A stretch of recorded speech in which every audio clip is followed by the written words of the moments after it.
دلوقتي نشوف المنتج بتاعنا. بسم الله ما شاء الله، شايفين يا حبايبي؟ ده منتج شعبي، شايفين الزوجة؟ بسم الله ما شاء الله، شايفين الشفافية؟ شفافية عالية جدا. بسم الله ما شاء الله، حاجة كده ممتازة بإذن الله. السلام عليكم ورحمة الله وبركاته، أهلا بكم حبايبي متابعين الكرام من مصر جامعة العربية. دمتم ودامت أيامكم بكل الخير والحب والسعادة. بعد بسم الله والصلاة والسلام على رسول الله صلى الله عليه وعلى من والاه. معكم أخوكم أحمد الكومي، الأمل لتعليم صناعة المنظفات. النهاردة حبايبي هنعمل 170 كيلو صابون تجاري وشعبي لأصحاب المحلات. أول حاجة هنملى تلتين الكمية مية. بعد ما ملينا تلتين الكمية مية، هننزل بأول حاجة معانا وهي 450 جرام من التيروس. طبعا التيروس لازم نقلبه كويس جدا، نرش ونقلب سريع جدا عشان ما يكلكعش مننا. يبقى التقليب الأول بعدين الرش سريع بالطريقة دي.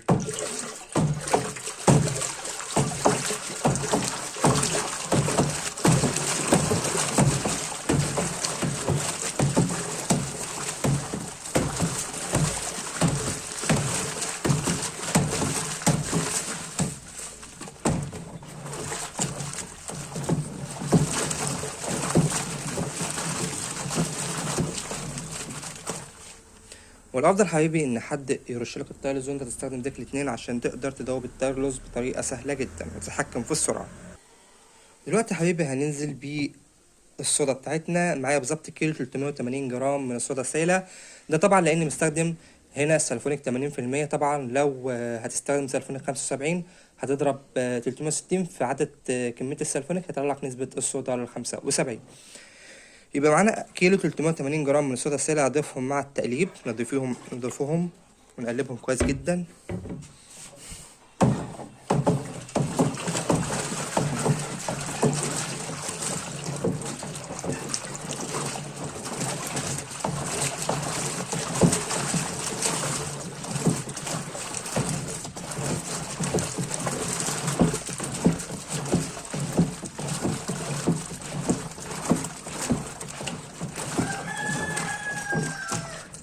وبعد حبيبي ما دوبت الصودا كويس جدا، ودلوقتي حبيبي هنزل بيه السلفونيك بتاعي. معايا 4 كيلو من حمض السلفونيك الشفاف. ده طبعا سلفونيك الأمل، تركيز 80%.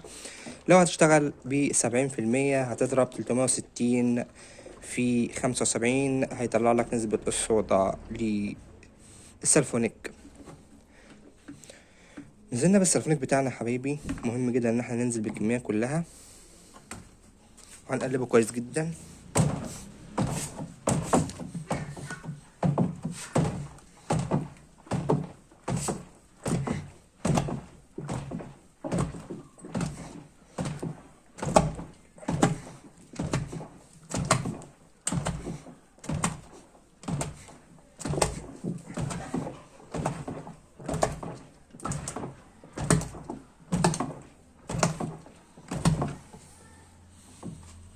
وبعد حبيبي ما دوبنا السلفونيك كويس جدا، ونيجي دلوقتي حبيبي لأهم نقطة وهي ضبط البي اتش عشان يكون الحمض متعادل مع القلوي فيكون آمن جدا على البشرة. دلوقتي هنجيب ورقة بي اتش. احنا بقطع البي اتش بالورق صغير بالطريقة دي كده. هنجيب ورقة بسم الله، وناخد أهم حاجة بعيد عن الرغوة. نقلب تقليبة كده، ما نحطش البي اتش في الورق في الرغوة عفوا. نحط الورقة في المنتج.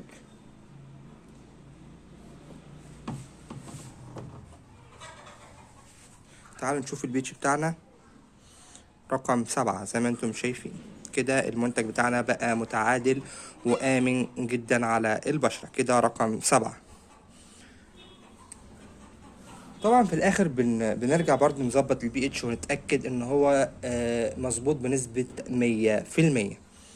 بعد ما ظبطنا البي اتش حبايبي، دلوقتي حبايبي انا ناقع كيلو من التكسبون في حوالي 10 كيلو مية او 9 كيلو مية بالظبط. بنقعه قبل التصنيع بيوم مع التقليب على فترات لحد ما يدوب معايا التكسبون وينزل دايب معايا بالشكل ده.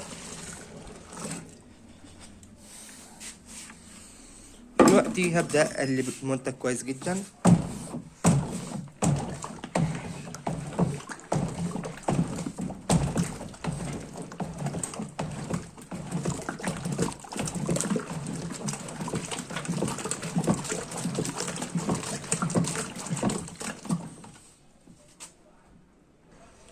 فدلوقتي حبايبي انا معايا بالظبط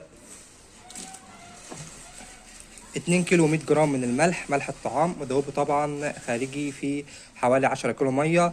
هضيف ال 2 كيلو 100 جرام في 10 كيلو ميه واقلبهم كويس جدا وانزل بيهم مع التقليب السريع.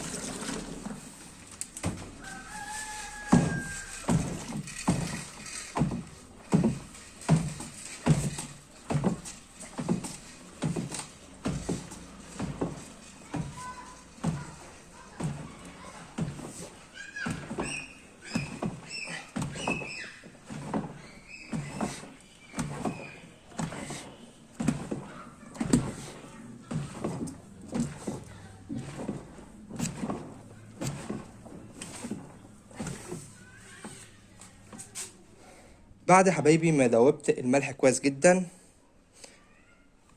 دلوقتي هكمل ميتي للاخر وارجع لكم تاني. دلوقتي حبيبي انا مدوب 20 جرام من اللون الاصفر، طبعا ده بعد ما كملنا ميتنا للاخر وقلبنا تقليبه كويسه جدا. هحط اللون بتاعي 20 جرام، ودلوقتي هقلب اللون كويس جدا. طبعا اللون على حسب الرغبه، عاوز تغيره تعملوا اي لون تاني مفيش ادنى مشكله.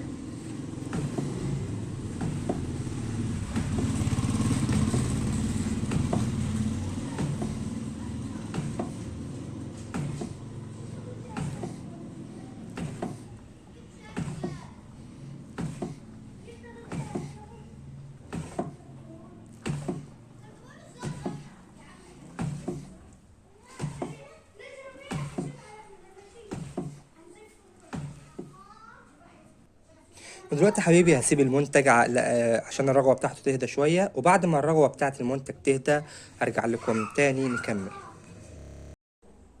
وبعد حبيبي ما الرغوة بتاع المنتج هدت، دلوقتي هنحط الفورمالين بتاعي 300 جرام من الفورمالين.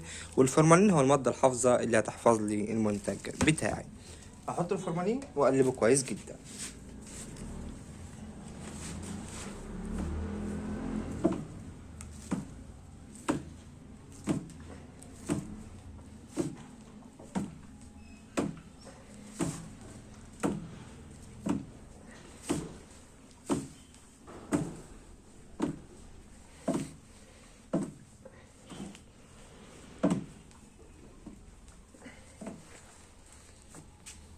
وبعد حبيبي ما قلبنا الفورمالين بتاعنا هنسيبه لتاني يوم عشان اقدر احط الريحة وريحة الفورمالين ما تأثرش على الريحة.